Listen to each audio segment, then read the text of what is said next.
Welcome to this explainer. Today, we're breaking down a really fascinating case study in modern brand building. We're looking at Suto Cafe. If you've been watching the food and beverage industry lately, you've definitely noticed this massive boom in aspirational cafe culture. But there's this one specific brand that's successfully bringing those premium cafe vibes directly to the Indian masses. And they're doing it without that premium barrier to entry, the kind that usually requires a small bank loan just for a latte. So we're going to unpack the exact playbook Suto Cafe is using to build this incredibly affordable empire. Just look at that number, 199 rupees. Imagine walking into a gorgeous modern cafe. You're surrounded by great aesthetics, live music, this really buzzing atmosphere, and knowing that almost everything on the menu sits right under this price point. In an era where a standard latte at a global chain can easily cost double that or more, Suto Cafe has anchored its entire concept on extreme affordability. It's a totally contrarian hook in a market that is just obsessed with premiumization, and it literally changes who can walk through their doors. Okay, let's dive right into this. Section 1, the Suto Cafe formula. Aspirational culture for the masses. So, Suto Cafe fundamentally gets that they aren't competing on having the absolute most elite single-origin coffee beans, right? They are competing on delivering a premium feeling. They're selling the vibe of an international cafe, but they're packaging it in a way that feels incredibly welcoming to the everyday consumer. To really understand this formula, you have to look at exactly who they're targeting. They are laser-focused on college students, young professionals, and, this is key, first-time cafe visitors in Tier 2 and Tier 3 cities.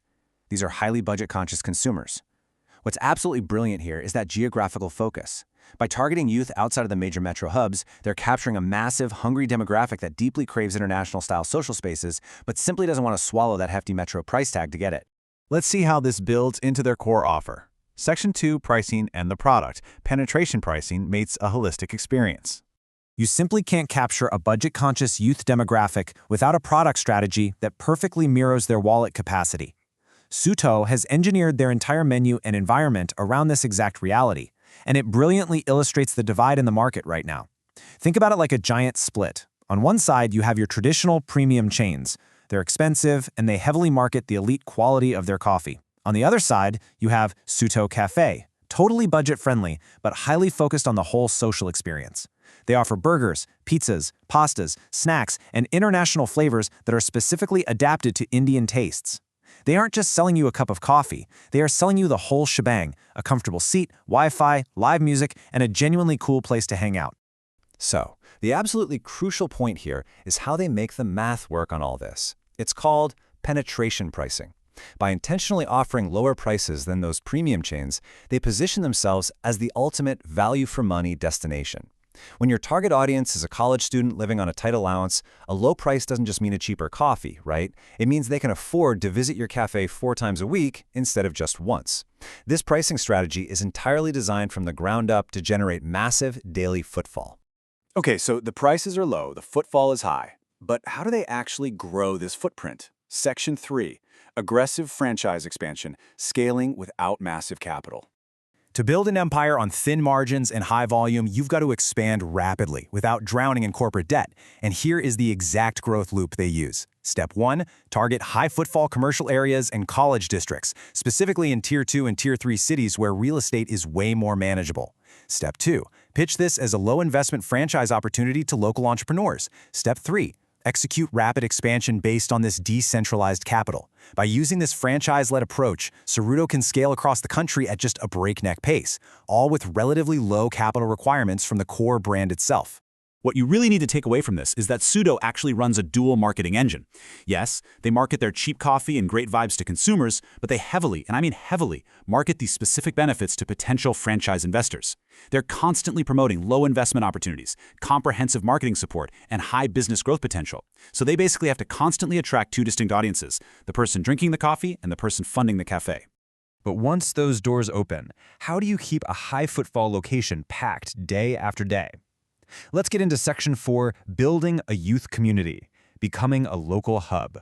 Well, it's not enough to just be cheap, right? You have to be cool. You have to be the place where people actually want to be seen. And a massive part of this is their digital presence. Suto relies really heavily on Instagram-focused visual branding. They prioritize high-quality food photography, modern cafe aesthetics, and most importantly, user-generated content. They literally design their spaces so that when a young consumer walks in, their absolute first instinct is to take out their phone and post a story. This effectively turns every single customer into a micro-influencer for the brand. But actually, scratch that. It's not just digital. They back it all up with a relentless offline promotion strategy too. They organize game nights, bridge tournaments, and structured social meetups. Think about why this matters. They are totally transforming the cafe from a mere transaction point where you buy a drink and just leave into a vital, living social hub for the local community. It gives people a real reason to come back on a random Tuesday night, not just a weekend morning. Now, what's really interesting here is the organic validation coming from the source material. Quote, Reddit users have specifically noted the brand's demographic targeting and event marketing efforts. When a brand strategy is being actively discussed and validated organically on platforms like Reddit, you know it's resonating. It just proves that their community marketing isn't just corporate fluff, it's genuinely working on the ground to build real brand loyalty. But hey, no empire is invincible. Let's do a reality check. Section 5, the SWOT analysis, a reality check for the Suto model. It's time for a totally objective assessment of both their brilliant strategic moves and their very real vulnerabilities in a highly competitive market. Looking at their strengths, they're undeniable for sure. Affordable pricing, a strong franchise engine, and that vibrant youth ambiance. But let's look at the weaknesses. They definitely have a less premium perception and fairly limited differentiation when it comes to the actual quality of the coffee itself.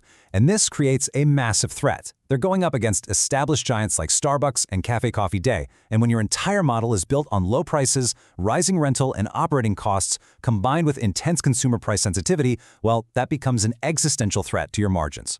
And let's not forget the operational hurdle here. The source material points out that cafe success increasingly depends on consistency, community engagement, pricing, and repeat visits, not just aesthetics alone. Because Suto relies entirely on third-party franchisees to run their stores, maintaining a consistent, high-quality experience across hundreds of locations is incredibly difficult. Think about it. If just one franchisee cuts corners, it hurts the entire brand's reputation everywhere. So how do they defend their territory and keep growing? Let's wrap up with Section 6, a strategic roadmap, securing the future of the brand. Based on this whole analysis, there are a few absolutely necessary next plays in Suto's playbook if they want to ensure long-term survival and dominance. First off, to lock in those repeat visits, they desperately need to launch a mobile loyalty program or perhaps even student memberships or coffee subscriptions. They also need to develop signature beverages, drinks you can literally only get at Suto, to finally solve that differentiation problem. And instead of uniform national campaigns, they really must lean into data-driven local marketing and local partnerships.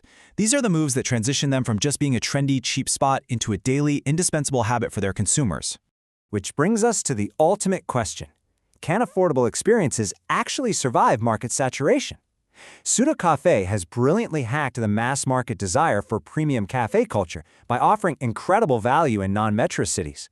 But as costs rise and giant chains aggressively expand their own footprints, can a brand built on 199 rupee items sustain its empire?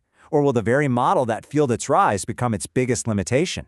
It's a fascinating business challenge, and it's definitely one we'll be watching closely. Thank you for joining me on this explainer.